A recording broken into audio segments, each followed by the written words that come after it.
Hola a todos, bienvenidos un día más a Psicólogos en Acción. Hoy tenemos con nosotros a Lucía, psicóloga de la asociación, y nos va a hablar de las rabietas en los niños. ¿Cuál es uno de los primeros síntomas que digas, este niño va a tener muchas rabietas continuadas? Si tú habitúas a un niño a darle lo que quiere, cada vez que le digas que no, te la va a liar parda para querer eso. Si finalmente se lo vas a dar, la próxima vez, la siguiente rabieta va a ser todavía más fuerte. Cuando un padre consiente a un niño, más posibilidades hay de que se den estas rabietas. También se ha visto, por otro lado, que cuando somos muy rígidos con los niños y siempre es un no, no, no, no, no, también se dan estas rabietas, ¿vale? Porque el niño es como, jolín, ¿por qué no me dejas? Te voy a dar tu tiempo fuera, te voy a dejar que tú te calmes, aunque yo esté aquí presente, pero tú vas a llorar. Y a lo mejor pues el niño te pide un abrazo y los padres desde el enfado pues no le quieren dar el abrazo, porque ¿cómo le voy a dar el abrazo? Pues quizá tu hijo lo necesite para relajarse.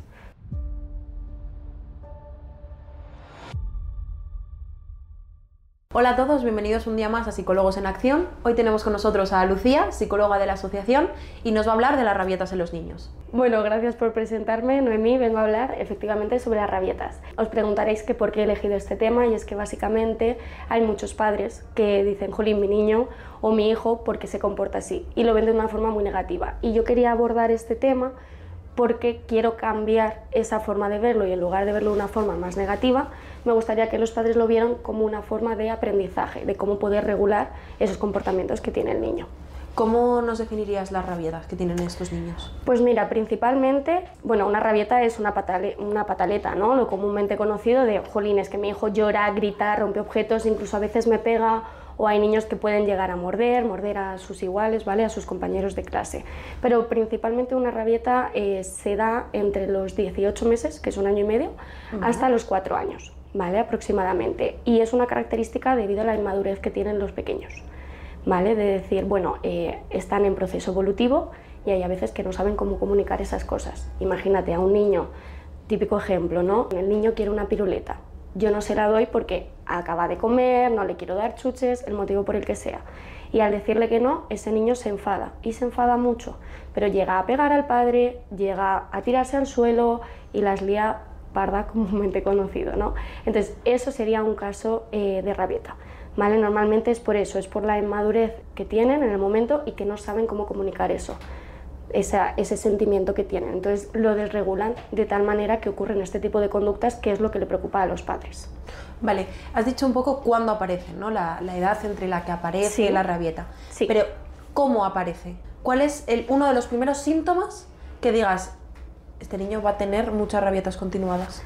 Vale, no, eso no se sabe. Sí que es verdad que hay factores que están influyendo. Por ejemplo, si los padres no ponen límites, es decir, nunca le dicen que no y el niño no está acostumbrado a tener esos límites o esas normas, se pueden repetir en el tiempo, ¿vale? Porque si, tú imagínate, es muy fácil, si tú habitúas a un niño a darle lo que quiere, cada vez que le digas que no, te la va a liar parda para querer eso. Si finalmente se lo vas a dar, la próxima vez, la siguiente rabieta va a ser todavía más fuerte, ¿vale? Para obtener eso mismo que le has dicho que no en primera vez. Vale, o sea, es como un poco un círculo, ¿no? Que se retroalimenta. Entonces los padres tienen bastante que ver en estas rabietas. Yo siempre he escuchado que cuando un padre consiente a un niño, más posibilidades hay de que se den estas rabietas. Efectivamente, eso por un lado, ¿vale? Y esto está estudiado y se ha demostrado que es así. También se ha visto, por otro lado, que cuando somos muy rígidos con los niños y siempre es un no, no, no, no, no, también se dan estas rabietas, ¿vale? Porque el niño es como, jolín, ¿por qué no me dejas? Desde esa frustración, desde ese poco control emocional, ¿por qué no me dejas tener esto que yo estoy queriendo? No lo entienden. Entonces ahí también da lugar a que los niños tengan más rabietas. Y luego también es muy importante, que se ha visto y se ha estudiado, de que cuando los padres tienen una educación más ambivalente, no congruente entre ellos, por ejemplo, la madre dice que sí a una cosa y el padre dice que no. Y ahí el niño es como, vale, ¿qué norma es la que tengo que seguir? ¿Cuál es el límite establecido? Como no está claro, también hay más posibilidad de que se den estas rabietas, ¿vale? Es verdad que no lo he dicho, que es destacable que, por ejemplo, cuando son más pequeños tiene que ver con algo más físico. Tengo hambre, estoy cansado, me aburro, no quiero este juego, y como no te lo sé transmitir porque no he desarrollado un lenguaje, te lo voy a transmitir muy enfadado, ¿vale? Entonces también ese tipo de cosas influyen. Estábamos hablando un poco que los padres tenían todo que ver a la hora, porque al final son niños muy pequeños que dependen de esos padres. ¿Cómo puede un padre gestionar estos momentos de rabieta, vale, digamos? Abrimos el gran melón. Es muy complicado, ¿vale? Los padres al principio lo hacen desde la frustración, desde el enfado, desde el no me puedo regular yo para regular a mi hijo porque a mí me está enfadando esta situación. Entonces, lo más recomendable es primero esperar a que tu hijo se tranquilice. Es muy importante que durante la rabieta, por mucho que le quieras explicar que no es así, que tienes que explicarle cómo tiene que seguir o qué hay que hacer después, el niño en la rabieta como tal no te va a escuchar. Entonces se recomienda no decirles nada, ¿vale? Simplemente pues estar al lado, acompañarles desde el acercamiento, ¿vale? E incluso desde la verbalización para que ellos se regulen, de decirles, oye, mira, sé que te has enfadado, dando nombre a esa emoción para que la empiece a reconocer, sé que te has cabreado porque, por ejemplo, no te he dado lo que tú pedías, pero ahora vamos a esperar a que te relajes y luego hablamos, ¿vale? Desde ahí, es enfocarlo desde esa relajación, ¿vale? Y luego es verdad que es muy importante de que a lo mejor pues el niño te pide un abrazo y los padres desde el enfado pues no le quieren dar el abrazo, porque ¿cómo le voy a dar el abrazo? Pues quizá tu hijo lo necesite para relajarse y tranquilizarse, y eso está bien, ¿vale? Pero es verdad que no hay que gritar, no hay que pegarles, porque al final si ellos te ven a ti mucho más nerviosos, ellos explotan más y es mucho más complicado que se relajen. Sí que es verdad que yo creo que va un poco en la persona. Yo pongo mi ejemplo, ¿vale? Yo siempre he sido una niña cuando era pequeña muy tranquila. Vale. Nunca, haber tenido alguna rabieta, ¿no? Pero tú le preguntas a mis padres y si me decían que no a algo, yo, vale, sí, pues vale, en plan, no pasa nada. O, pues eso, si me reñían, me quedaba quieta en un sitio, no contestaba, no gritaba. Pero, por ejemplo, mi hermana, que ha tenido la misma educación que yo, porque nos hemos criado en la misma familia, ella sí tenía muchas rabietas. Yo la saco 6 años, entonces al final yo me acuerdo de esas cosas. Y yo me acuerdo de que la decían que no. Y mi madre se intentaba relajar. Y al final acababa siempre cobrando.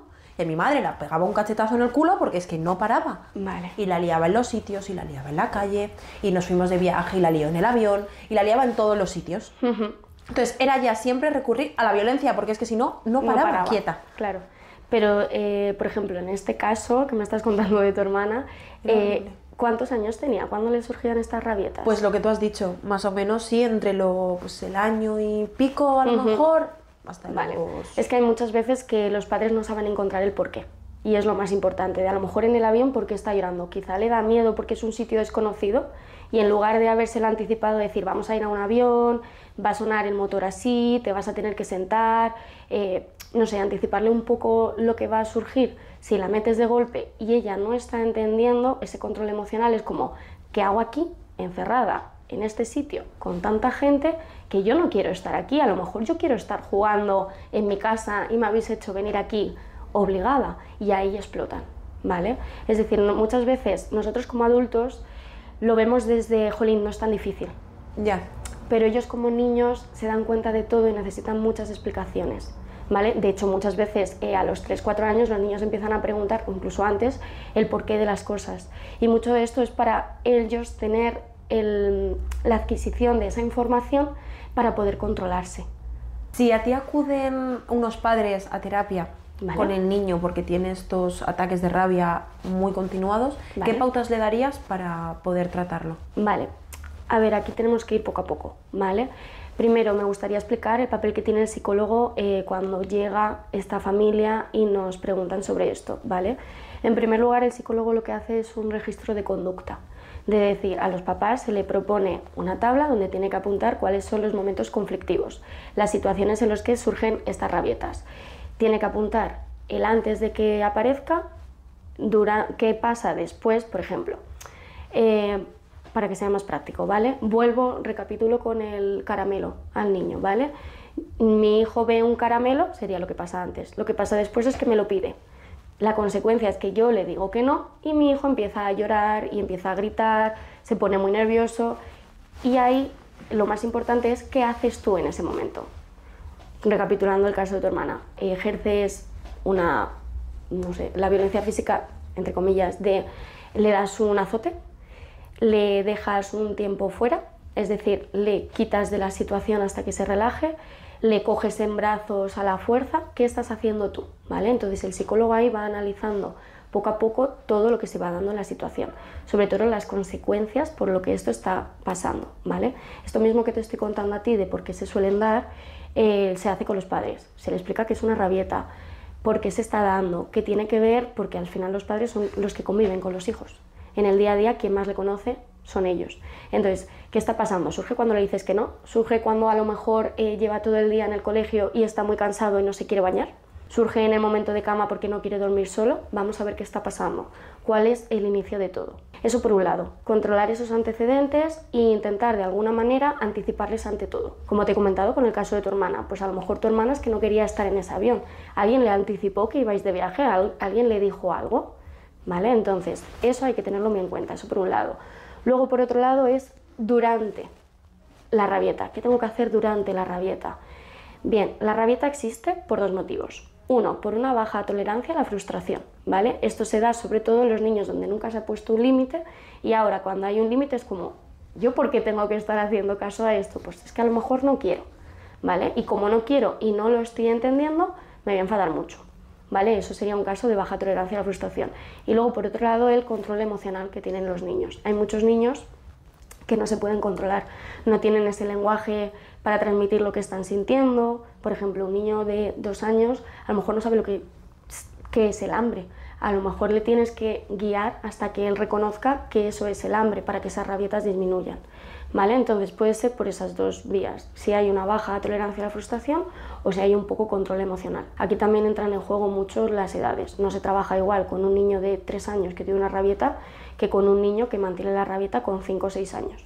Son diferentes formas de actuar desde parte de la psicología. Y luego, por otro lado, tendremos que ver la consecuencia, ¿vale? Es decir, durante la rabieta, lo que te he explicado antes, hay que darles el tiempo fuera. El tiempo fuera es una manera, los psicólogos lo denominamos de extinción, de que esa conducta poco a poco vaya desapareciendo. Entonces, mientras el niño está en esa rabieta, en lugar de reforzarle con la atención, con toma, lo que quieres, venga, así pues te callas, así nos dejas en paz, así nos podemos ir del centro comercial, ¿no? Que es muy típico. Pues en lugar de eso, te voy a dar tu tiempo fuera, te voy a dejar que tú te calmes, aunque yo esté aquí presente, pero tú vas a llorar. Y cuando vea que estés relajado, ya ahí hablo contigo, ya ahí te digo todo lo que quiero decirte, pues esto no está bien, porque no podemos coger el caramelo, no te preocupes, que si luego, después de cenar, cenas todo, pues luego te lo doy. O de alguna manera explicarle cuándo puede obtener eso. Pero es verdad que desde la psicología tanto trabajamos con los adultos por un lado, con los papás, para darles toda esta información y que aprendan a poner los límites, las normas, ver un poco qué tipo de educación, si están de acuerdo, si esas normas son claras y precisas, que hay muchas veces que lo hacemos mucho más difícil para los niños cuando a lo mejor necesitan algo mucho más sencillo para el día a día, ¿vale? Y luego, por otro lado, como te he comentado, dependiendo de la edad del niño, podemos trabajar con el niño, de alguna manera, pues darle alguna técnica para regularse emocionalmente junto con los papás, o hay a veces que solo lo enfocamos a los padres porque a lo mejor el niño pues todavía no tiene esa capacidad de control emocional, que es la mayoría de los casos. Vale, hemos hablado un poco del antes, del cómo gestionar la rabieta durante el periodo en el que se da, pero ¿qué haríamos en el después? Buena pregunta. Después de la rabieta, lo que hay que hacer es, una vez que esté tranquilizado, acompañarle de muy bien, te has tranquilizado, esto así es como nos tenemos que portar, como decir que lo otro está mal, ¿vale? Castigar esa acción aunque sea de forma verbal y luego reforzarle la nueva conducta que está teniendo. De esto está muy bien, tenemos que seguir así, me gusta cuando estás más relajado, ahora podemos ver qué podemos hacer, después podemos coger este juego o lo que sea, ¿vale? Reforzarle de alguna manera esa forma de estar más tranquilos. A mí me surge una pregunta y es, Dime. Cuando, yo no sé qué me pasará cuando le doy una rabieta a mi hijo, yo tengo muy mal carácter, entonces no sé si me va a dar por hacer un caso omisivo, respirar, relajarme y hasta que se le pase, le voy a consentir y le voy a dar lo que quiere o le voy a pegar una cachetada. No sé por dónde voy a salir y supongo que dependerá también un poco de la circunstancia. Sí. Pero estoy entendiendo que es un poco el acción-reacción, el saber manejarlo. Es decir, eso es. No hemos comido y te apetece el postre antes de la comida. Enseñarte qué tienes primero que comer. Eso es. para luego tener el postre. Justo. O sea, yo me acuerdo cuando trabajé en comedor, evidentemente los niños, pues quinto de primaria, no quieren comer. Y más pequeños, sí. Incluso comen mejor los más pequeños que los que van creciendo, y esto es muy real. Pero no querían, y hay comidas que no les gusta. Encima ven verde, brócoli. No me gusta el brócoli, es verde, ¿no? Sí. Que luego el sabor seguramente les guste, pero como ya lo ven verde, no les gusta. Eso es. Entonces, yo intentaba un poco jugar a un ten con ten. Vale. No te gusta, pero te gusta mucho el segundo. Eso Imagínate, de primero había brócoli y de segundo había, yo qué sé, nuggets de pollo, ¿vale? Las nuggets te gustan mucho. Entonces, si tú te comes un mínimo de brócoli que yo te digo, te doy una nugget más. Claro. O, venga, un poquito más de postre, un poquito más de natillas, eso es. Lo que sea. Un poquito, yo jugaba un poco el... Muy bien. Tú me das, yo te doy. Eso es. Jugabas con los refuerzos. Eso que es. se llama. De yo te estoy pidiendo el límite, te estoy poniendo un límite. Te tienes que comer lo que sea, uno de estos, o 3 tenedores, o 4 cucharadas. Y si lo haces, tienes esto que tanto te gusta, ¿vale? Entonces, aquí contamos con 2 cosas que he mencionado anteriormente. Uno, necesito poner este límite para que tú entiendas que esto se hace así. Y 2, una vez que tengas el límite, que lo hayas comprendido y lo hayas hecho, te hayas comido lo que te he pedido, vas a tener tu refuerzo. Ese refuerzo lo que queremos es que cada vez que se vaya dando más ese tipo de conducta, pues que al final él vea el brócoli o la coliflor o lo que sea que le genera rechazo y se lo coma sin necesidad de tener que jugar con el refuerzo, ¿vale? Es tantas veces vamos a repetir lo mismo para que al final tú adquieras que sí o sí esto te lo tienes que comer porque es el primero y es lo que toca, sea en comedor o en casa. Es lo que me pasaba un poco al principio, como que me tocaba luchar un poco más, pero luego ya pasado un tiempo eran ellos los que me decían, esto no me gusta, pero si yo me como esto, tú me das más de esto. Y yo le decía, ¿ves? ¿Ya lo has aprendido? Perfecto. Eso es. Pues esto es un poco lo que quería comentar de cara a las rabietas, ¿no? De decir, poniendo el límite y dejándoselo claro, nunca es tarde, ¿vale? Nunca es tarde. Con un niño podemos jugar con los periodos de adquisición y de evolución, ¿vale? Nunca es tarde para poner los límites. Entonces, poniéndolos y teniendo un buen refuerzo y que él lo vaya generalizando en diferentes contextos, ganamos ese cambio de conducta que queremos tener, que es lo que tú bien veías en el comedor de, bueno, como hay tantas veces, ya que te he dicho que ha aparecido el brócoli, que cada vez que aparezca te voy a dar esto que es el postre o los nuggets o lo que después te gusta, y ellos lo saben, y ellos al final repiten la conducta porque saben que después van a tener eso. Van a obtener un beneficio, digamos. Eso es. Y me gustaría preguntarte, ¿cuándo los padres deberían de ver señales claras para decir, necesito ayuda psicológica, yo, mi hijo? Bien, aquí entramos igual, 2 partes. Primero, ¿cómo están siendo las rabitas de tu hijo? Porque normalmente duran 15 minutos y lo que he dicho, la edad entre los 2 y 4 años es lo común, ¿vale? Pero si a partir de los 4 años en adelante son más frecuentes, son más duraderas, se están haciendo daño a sí mismos o al resto, están viendo que duran mucho más tiempo, que no lo puede controlar, ahí ya deberían contactar con un psicólogo, ¿vale? Porque quizá hay cosas que están fallando en el sentido de pues no hay límites o él no se está sabiendo regular porque no le hemos enseñado a hacerlo, ¿vale? Entonces creo que serían los primeros indicativos. Luego, por otro lado, también deberían contactar con nosotros si, por ejemplo, ellos a la hora de ver a su hijo así se ponen muy nerviosos y es como, no puedo, es que o te ejerzo el grito o ejerzo un castigo más violento o no puedo controlar la situación. Ahí también deberían venir, porque yo utilizo mucho esta metáfora en sesión y me encanta. Es como cuando vamos al avión de antes de poner la mascarilla de oxígeno al lado, me la tengo que poner a mí. Pues esto es igual con los niños. Antes de ayudarle a él, tengo que regularme yo para poder regular a mi hijo, porque tenemos que tener en cuenta que como ellos regulan las emociones, desde muy pequeños dependen de cómo lo hagamos nosotros. De si a mí me ven nervioso, él se va a poner más nervioso. Si yo en cambio actúo desde la calma, el modelo que le estoy dando es la tranquilidad y la calma, y ellos lo imitarán en un futuro. Bueno, creo que ha quedado algo claro, y es que es importante regularnos nosotros antes de intentar regular a nuestro hijo, que al final es una personita que depende también de nuestro cuidado y de nuestro cariño. Sí. Y ha sido un placer para mí tenerte aquí. No sé si quieres decir algo más, pero encantada. Muchas gracias, Noemí. Sí, me gustaría dirigirme al público y decirles que, bueno, que las rabietas, como hemos dicho, es algo común, algo que surge en el día a día, pero que es muy importante saber gestionarlas para generar un bienestar hacia nosotros mismos y hacia nuestros hijos, ¿vale? Entonces, cualquier cosa, que no duden en contactar con un psicólogo que les podrá ayudar a gestionarlo de la manera adecuada, ¿vale? Muchas gracias por todo.